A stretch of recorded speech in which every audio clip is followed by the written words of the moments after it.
تابعونا على انستغرام وتويتر لتعرفوا كل أخبارنا. الروابط تحت بصندوق الوصف. مرحبا يا حلوين، كيفكن؟ أنا يمنى. أنا لين. اليوم بهذا الفيديو راح أعلمكم 6 استخدامات للمناكير.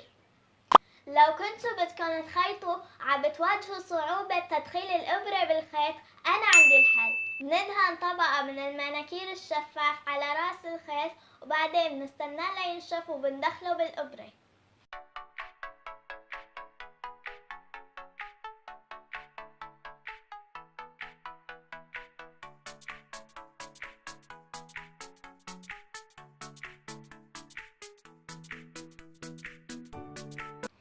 إذا محتاجين صمغ بالبيت وما لو متوفر عندكم، تقدروا تستعملوا المناكير الشفاف كأي لاصق تاني.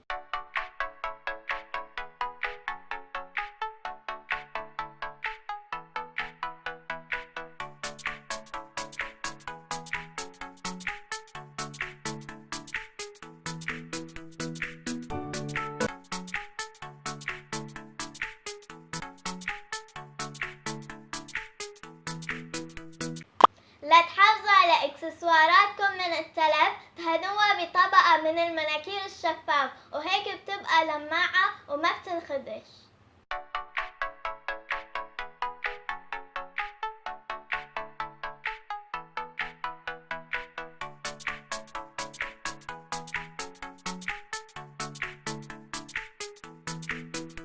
لتثبتوا الكتابة على أي علبة، حطوا مناكير شفاف.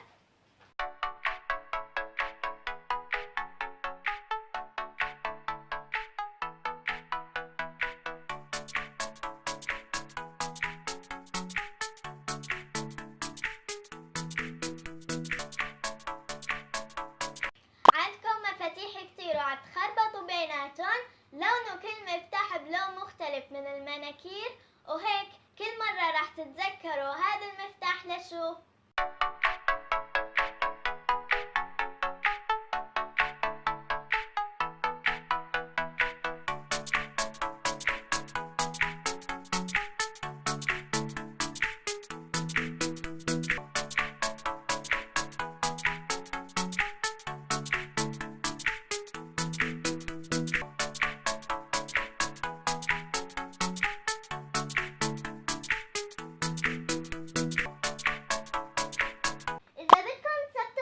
النظارة، حطوا فوقها طبقة من المناكير الشفاف، وهيك بتوفروا على حالكم شراء نظارة جديدة.